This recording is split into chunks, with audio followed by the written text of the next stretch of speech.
evidence, Your Honor, for Commission States 531Y. Mr. Kokomo's.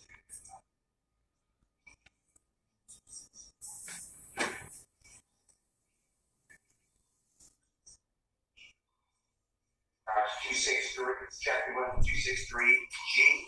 To no better 263H.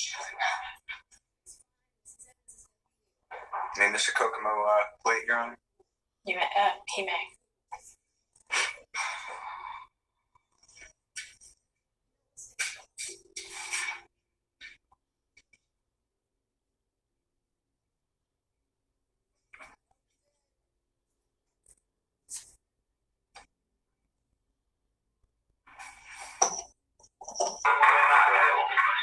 Do you think that Doug wanted it on the earth against him? I told him he's trying to get him that.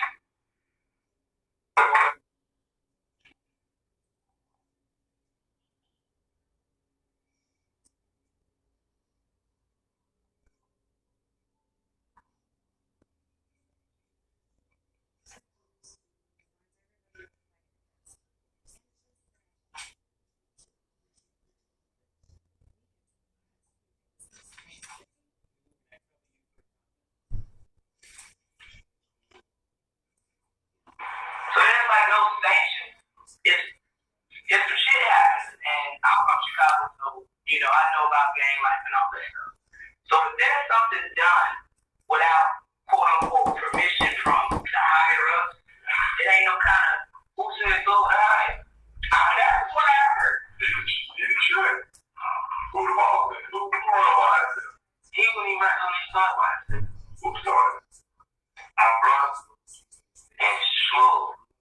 Take it up. So What about DJ? they did. Cause they were around full. I'm telling you who started. Take slow. And some like 3 more they from that these people that always grew up though. All of them started. Then they slow, he goes go. You put him he told go what's going on. You go this. Did you hear that? Yes, sir. And in that section, that is Jeffrey Williams 263G and H. And there was a break in there. I apologize, but that was continuous, correct? Yes, sir. That's where Mr. Zachary is asked whether Jeffrey ordered the killing of Mr. Thomas, right? Yes. And his answer is no, right? Yes. And you explained, I'm from Chicago,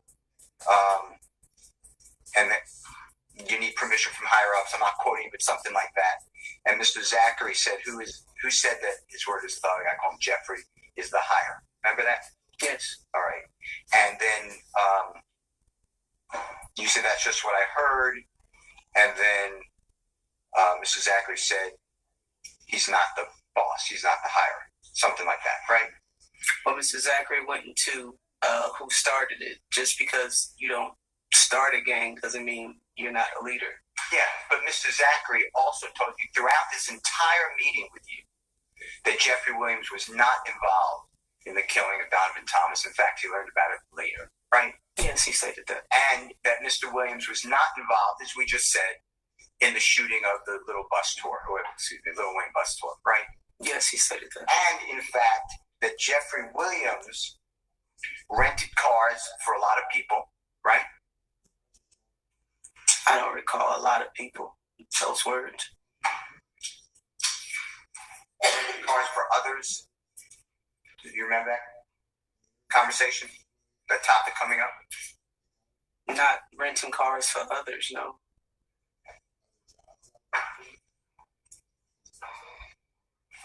Remember Mr. Zachary explaining that he and Mr. Copeland were in a rental car together?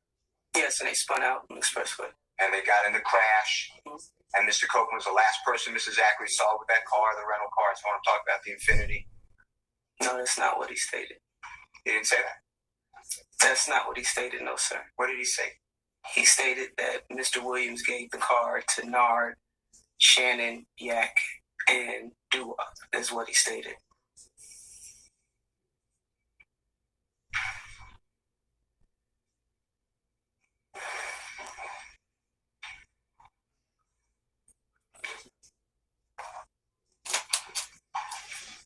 said that his manager rented the car, right? I mean, yes. And that he allowed others to drive the car, right? And he went along to state the names, yes. And also that he would let others use his cars. Did he not say that? I don't specifically, that one part of it, no, I don't remember him saying that. All right. The Sprinter van. Remember those Sprinter vans that we talked about? Yes, sir. And the Sprinter van, did you do any type of investigation or get any information when they were summoned, hired, rented? No, I did not. And you did know that Jeffrey Williams, Mr. Zachary told you, had performances in the state of Florida. That's what he stated. And that's what it was already pre-planned to go to Florida around the 10th of January, 11th of January, 2015, 12th of January, right? He never said anything about a pre-plan. He didn't say that it was already, people were already going. No, he stated Mr. Williams had a show or something, and then they all decided to go. It wasn't a pre-plan. That Jeffrey Williams stopped associating with some of these people a short time after the killing of Donovan Thomas. What's your question? That's my question. That's what he told you. No, I don't recall that.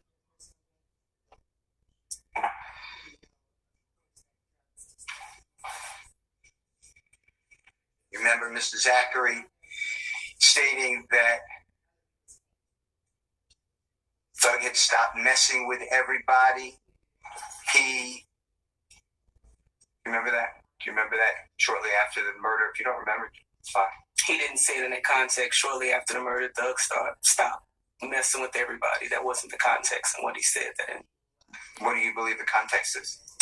I mean, if you have the transcripts to refresh my memory, I can read them to you. But that was not the context of it. Okay. Did Mr. Zachary tell you that he doesn't, by August 5, 2015, doesn't speak with Jeffrey Williams, can't get in touch with him? He stated that he hadn't seen him in a minute. Up until you left the gang task force in March of 2016. Yes, sir.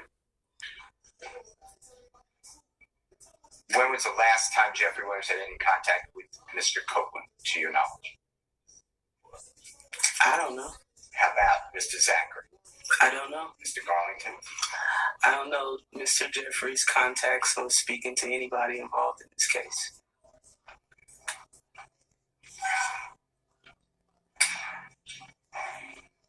There was a portion of this meeting with Mr. Zachary and you and Detective Dennis, and I believe Detective Thorpe, whereby Detective Dennis says something to the effect of YSL is a gang as well as something else. Do you know what he said? No. I'm going to play this and tell us if you can assist us, okay? Your Honor, this is states Jeffrey Williams. This states 531Y. Same interview, Jeffrey Williams 263I. As in ice cream, it's 3/18/14 to 3/18/21. Who did it?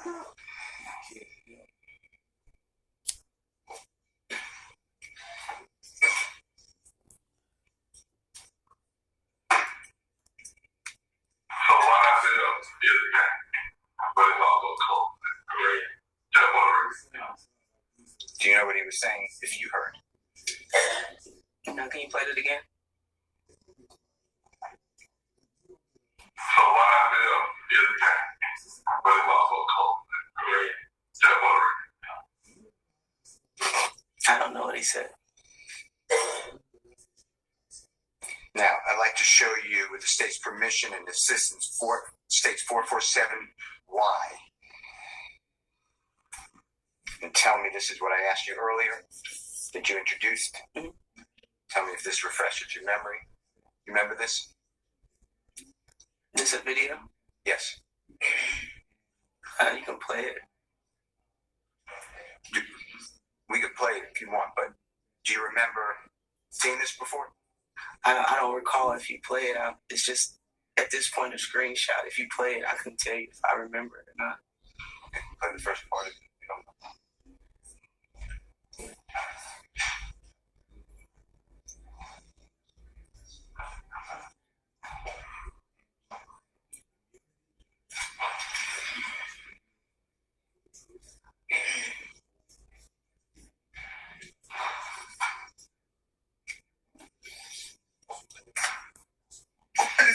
So nigga, a lot of they mama, a lot of they kids, a lot of they brothers and sisters didn't get ready in the courtroom until the God and the truth. Don't get y'all niggas get fucking killed, bro. From me and myself. Remember that? Yes, sir. Okay. Now, on there, we have in the background Mr. Sledge speaking, right? You hear his voice? I heard a voice. Yes. You don't recognize it, Mr. Sledge? Not with 100% certainty, no. Mr. Martinez Arnold's voice? Not with 100% certainty. You see where it says repost WizApp? No. Should be on your screen. It's not on. Oh, now I can see. Yeah, now I can see it. And do you know what that means? Did you do any investigation into what that means? What means? Yeah. What? Repost WizApp. I believe it's some type of app Do you know what repost means? to repost something on the social media media. Did you ever do any investigation to determine the date or dates that this was previously posted? No. Do you know when State's Exhibit number 447Y was actually made? I don't recall. Do you know whether it was made before the Donovan Thomas shooting? I don't recall the date when it was made or posted, reposted. Did you do anything in your memory to find out and look into when was this actually created? I had no reason to. How come? It's not against the law to make a video or repost it. With regards to you're working with Detective Thorpe, Homicide Investigator Thorpe and the gang unit, including you, are both looking into the investigation into the killing, the shooting of Donovan Thomas and related matters. Fair? To a certain extent. And were you kept abreast at times of what Detective Thorpe was doing on the case? Not all the time, no. Okay. Did you at times keep Detective Thorpe abreast of what you were doing on the case? If it was something that I felt was pertinent to his investigation, yes, I would tell him if we found out Were you if we found out new information that I felt would help him, yes, I would tell him. Were you aware at and around October 20th, 2015, until the day that you left the gang unit, that Detective Thorpe swore out warrants for Kenneth Copeland for the murder of Donovan Thomas? Was I aware the day? No. The day that he did it? No. Were you aware of it at a time before you left the gang unit? At some point I did know. When It wasn't. At some point I did find out that he obtained warrants. All right. And when you spoke with and you interviewed Kenneth Copeland several times, right? Yes. And also you looked into his criminal conduct. Fair to say, you investigated him, right? In regards to what? Anything. I feel his criminal activity or Criminal activity. Your object is to fade. I'll be specific. You went to his house on June 10, 2015 and arrested him, along with other agents. yes. And those agents also were FBI, that's wrong, ATF, federal agents, right? Correct. And you located, with permission, in the car outside his home and Miss Gordon's home, you found some electronic devices, computers, stolen identification, things like that. Correct? Objection relevance. Is there relevance to this? Okay. We'll see. For now. Yes. And that rental car, it was a rental car that these items were found in, right? I don't recall if it was a rental or not. Do you remember Miss Quarterman's mother rented the car? I just stated I don't recall if it was a rental car or not. Do you remember testifying in this trial previously and watching a video? Of what? Maybe you didn't watch a video. Do you remember testifying previously? Or did you ever tell Kenneth Copeland you can get Miss Quarterman's mother in trouble because she rented that car and the stolen items in the car? Do you remember that conversation? At this moment, I don't remember that it was a rental car. All right. Now, do you remember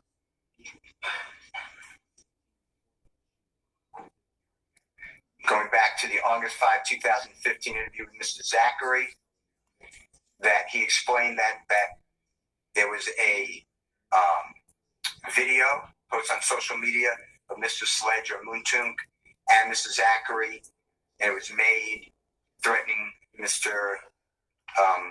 Kelvin Watts, for show Kelvin, do you remember that? Yes. And do you remember Mr. Zachary explaining that was all about trivia? Yes. Okay. And do you remember Mr. Zachary denying being slime? Remember that conversation taking place? Yes. And he saying that there are no rules or loyalty to slime. Do you remember that? Yes.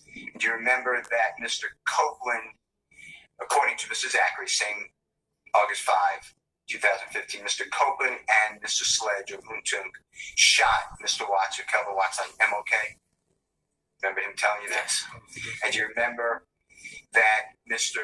Zachary shared with you that Mr. Copeland shot at the TGI studios?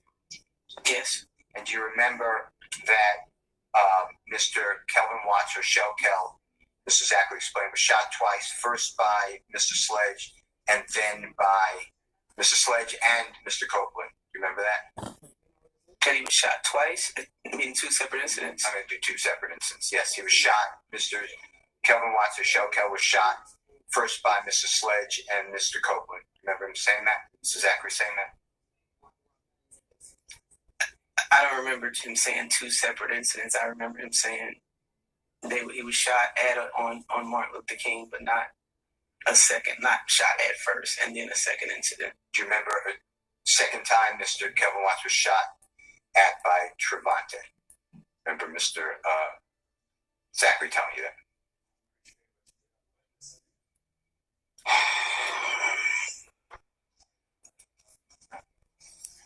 Okay. Yeah. I couldn't hear you. Yes. Now, you stated earlier that the way I understood it, it would be bad form to allow potential witnesses to get together and speak before law enforcement officers spoke with them. Do you remember something like that? Bad form? What do you mean bad form? It's bad procedure. The witnesses can taint each other if they get together. Yes, I believe that to be true. And that's why at times when police come onto a scene, they try to separate, if they can, witnesses. Is that true? Yes, sir. Because you want the most pure statement from each witness and not some sort of, even innocently, tampering or tainting of witnesses. Correct, the independent recollection of the incident. Now, in this case, do you remember on June 10, 2015, explaining to Mr. Copeland that you and your coworkers needed to corroborate, that's a bad word though, but needed to find whether there was information to support what he was saying about other people? Remember having those conversations with him? Yes. And do you remember Mr. Copeland saying Mr. Garlington would be a good source of corroboration? I do. Something like that? Yes. And do you remember Detective Thorpe, your coworker, whatever, APD, lead homicide detective on this matter, being present with you and Detective Dennis during this time? Of that interview? I'm not saying he wasn't, but I don't recall. Do you remember it being discussed with Detective Thorpe in your presence and Detective Dennis explained that he would allow Mr. Copeland and Mr. Garlington to speak on a non-recorded line before Mr. Garlington spoke to them. This is what Investigator Thorpe said? No, I don't recall that. This is already in evidence.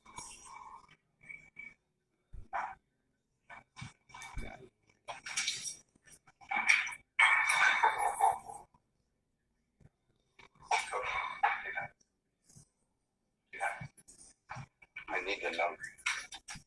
You want to catch one moment?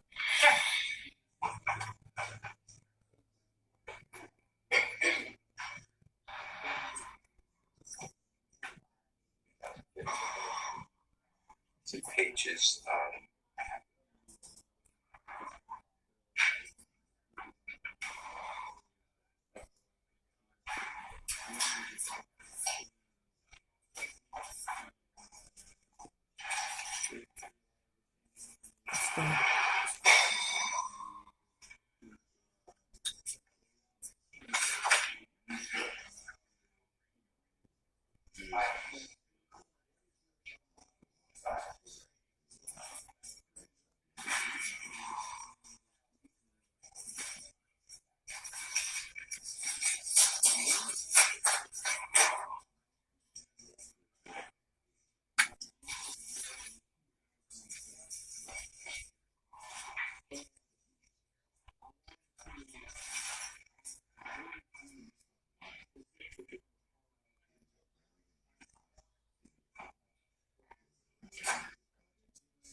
Yeah, I kept one moment.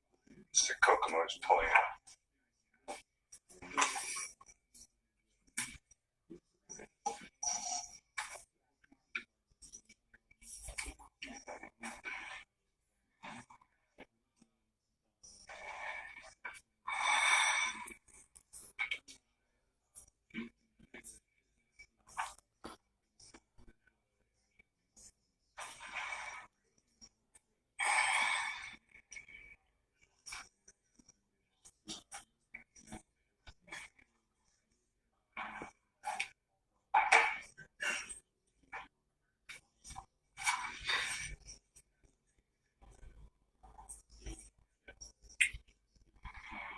Can't find it.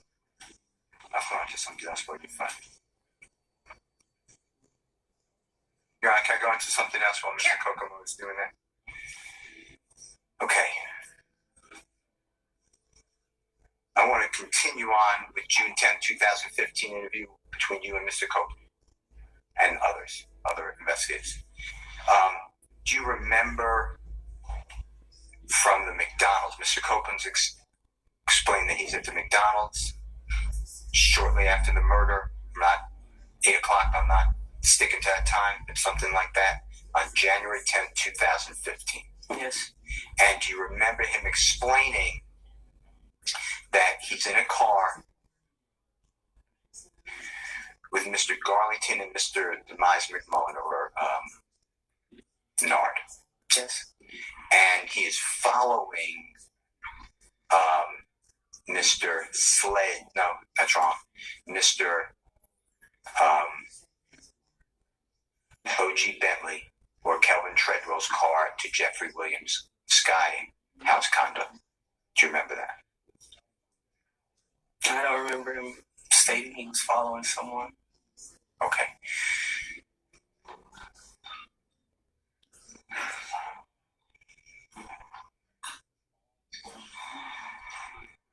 Kokomo, can I break your thought? Kokomo, can I break your thought? Your Honor, this is already in evidence. It states 278YE as in Aaron, and this is Jeffrey Williams 240II, and this is 9:58:14 a.m. to 9:58:46 a.m.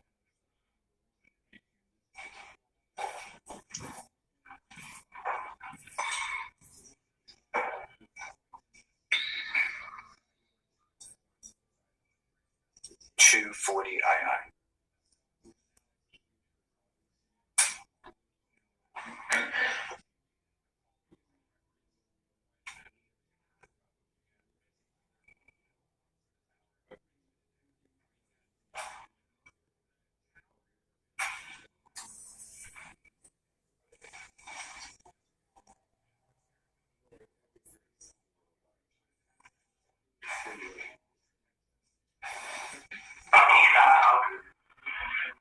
So, we don't get spell it.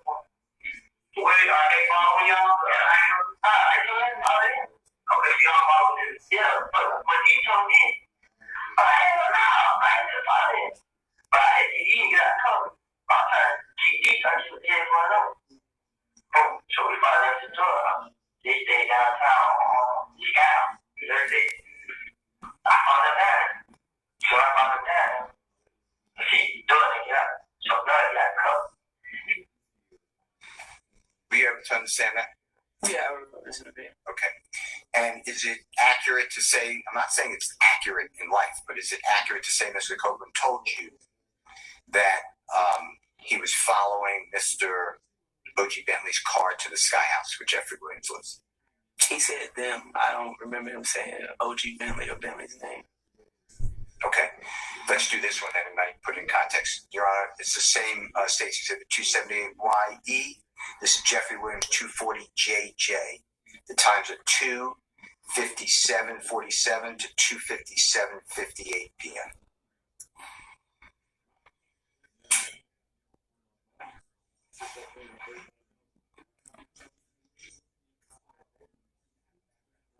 So when did Bentley pull up? You didn't say Bentley's name. Yeah, he was driving a white truck.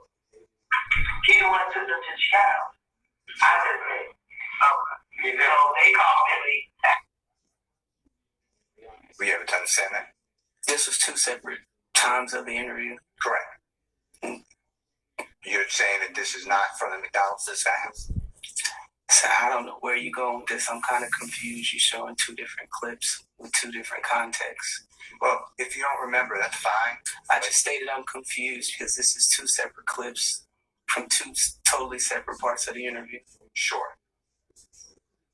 But does this help you to help the jury that Mr. Copeland told you that he followed Mr. O.G. Bentley or Kelvin Treadwell to Jeffrey's home from the McDonald's? If it doesn't help, you just say it doesn't. Sir, we all just heard him just say that, but in the context that you're putting it in, it's a little confusing because this is two separate parts of the interview. Well, from your knowledge of the interview and this case, is that what Mr. Copeland said? That's what he just stated on there, yes. Okay. Then I want to go back to the original question I asked about allowing Mr. Copeland to speak with Mr. Garlington on a non-recorded line, okay? I don't believe I stated. I'm sorry to interrupt, Judge. May we approach briefly, please? Yes.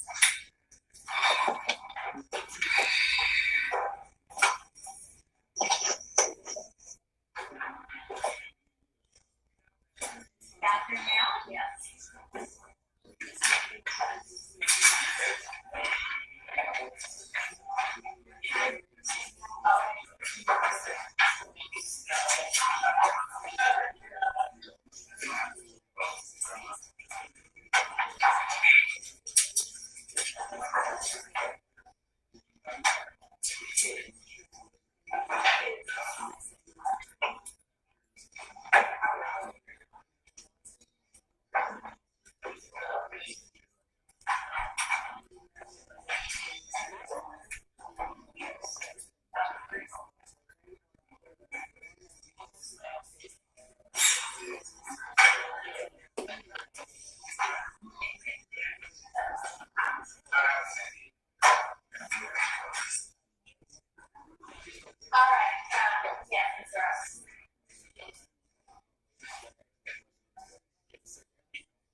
Your Honor, I'm going to ask you to address the witness and speak to the witness, and also, quite frankly, to speak to the DA as well.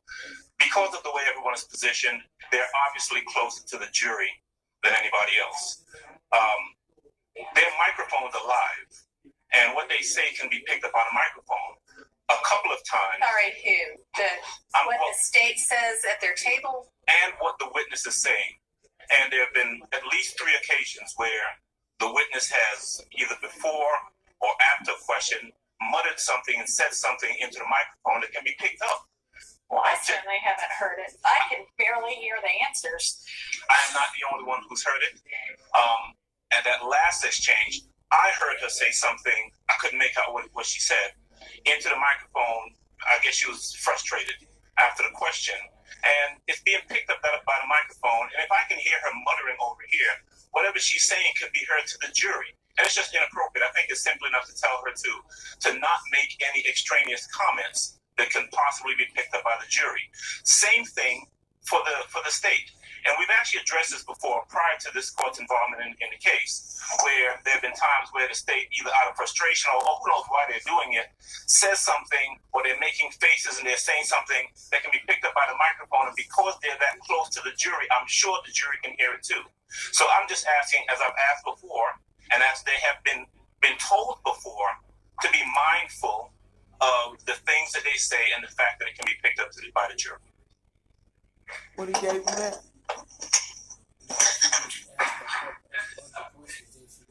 I can't say that I heard this because I was in the middle of everything, but I've been told by multiple sources that once my cross-examination was finished and Mr. Steele was going to begin, the witness said horrible.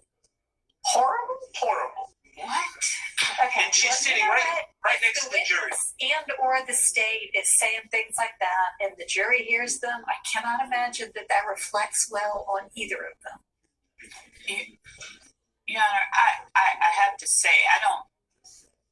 I would ask that presumptions based on assertions by counsel for opposing for the defendants not be taken as true and then spoken as if they are by this honorable court, because I have no idea what Mr. Adams is talking about. I have not heard any mutterings. I don't know what Mr. Shard is talking about.